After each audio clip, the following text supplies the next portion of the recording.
মাত্ৰ 12 বছৰ বয়সতে অধীক্ষক হল এগৰাকী কণমানি আৰক্ষী অধীক্ষকৰ পদত নিবিৰনেচন বৰুৱা।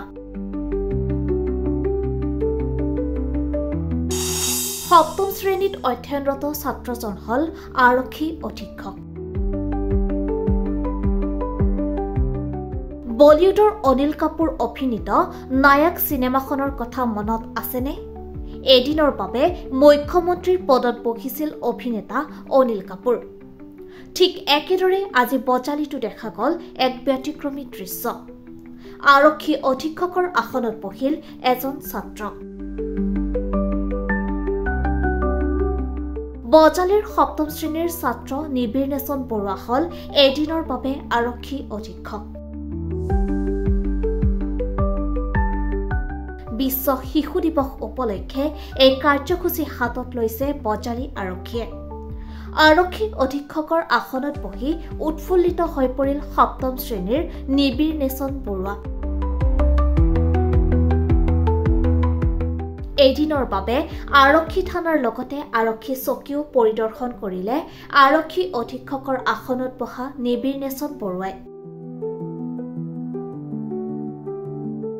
পাটাচাৰকুছি আৰক্ষী থানাত উষ্ম আদৰণি জনোৱা হল আৰক্ষী অধীক্ষকগৰাকীক। পৰম শ্ৰদ্ধাৰ গণতন্ত্ৰৰ চতুৰ্থ স্তম্ভত নিয়োজিত সন্মানীয় সংবাদকৰ্মীসকল, পোনতে আজি যিহেতু বিশ্ব শিশু দিৱস, সেইবাবে মই সকলো শিশুলৈ পোনপ্ৰথমতে বিশ্ব শিশু দিৱসৰ আন্তৰিক কৃতজ্ঞতা জ্ঞাপন কৰিলোঁ।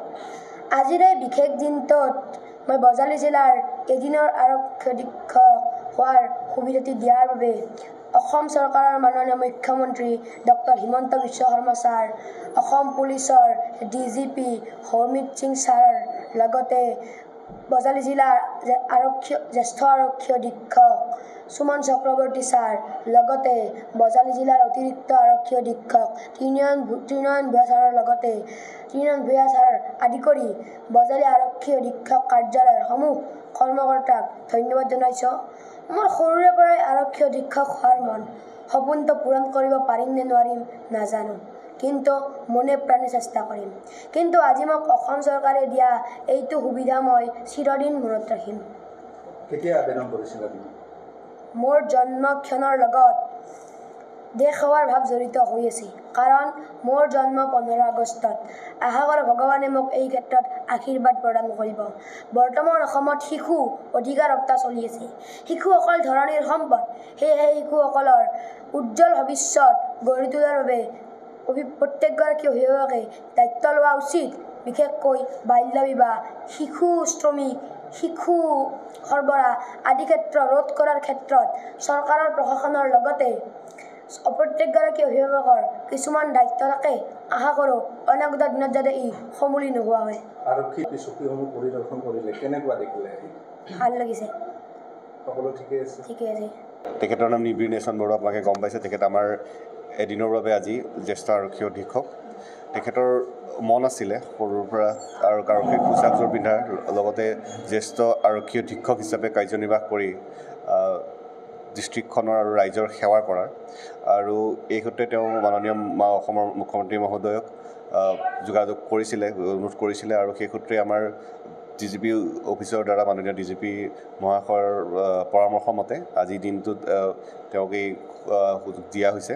আৰু এইখিনিতে উল্লেখযোগ্য যে আজি বিশ্ব শিশু দিৱস, ৱৰ্ল্ড চিলড্ৰেন ডে, আৰু আমি 14 নৱেম্বৰৰ পৰা 20 নৱেম্বৰ তাৰিখলৈকে চাইল্ড ৰাইটছ উইক হিচাপে শিশুৰ অধিকাৰ সপ্তাহ হিচাপে পালন কৰোঁ। গতিকে ইয়াৰ লগত সংগতি ৰাখি পেলাই আজি এটা শুভ ক্ষণত মই ক'ব বিচাৰিম যে এই বিশেষ পদক্ষেপটো লোৱা হৈছে। আৰু মই আশা কৰোঁ যে এই আজিৰ দিনটোত তেওঁৰ অভিজ্ঞতা বা আজিৰ দিনটোৰ যি মেমৰিজখিনি থাকিব, সেইখিনিয়ে তেওঁৰ ভৱিষ্যত জীৱনত অনুপ্ৰাণিত কৰিব। ভৱিষ্যত জীৱনক তেওঁ সঁচাকৈ এগৰাকী আৰক্ষী বিষয়া হিচাপে, তেওঁ আৰক্ষী অধীক্ষক হিচাপে, জ্যেষ্ঠ আৰক্ষী মুখ্যমন্ত্ৰী হিচাপে তেওঁ সমাজ সেৱাৰ সুযোগ পাব আৰু লগতে তেওঁৰ দৰে যি অন্য শিশুসমূহ আছে সেই শিশুসমূহো যাতে আপোনালোকৰ জৰিয়তে যি ভিজুৱেলছ দেখা পাব বা এনেকুৱা হেৰি দেখা পাব তাৰতে হয়তো অনুপ্ৰাণিত হৈ পেলাই আৰু বহুত আৰক্ষী সেৱাৰ বাবে ওলাই আহিব আৰু তাৰ দ্বাৰা আমাৰ সমাজক আৰু অসম মাতৃক সেৱাৰ বাবে ওলাই আহিব। নাই তেনেকুৱা নহয়, যিহেতু তেখেতে স্পেচিয়েলি অনুৰোধ কৰিছিলে CM ছাৰক আৰু তাৰপিছত DGP মহাশয়ৰ পৰামৰ্শ মতে আমাৰ ইয়াতে কৰা হৈছে। বজালিৰ পৰা মৃণাল চৌধুৰীৰ ৰিপৰ্ট, ৰিপাব্লিক ইনিক।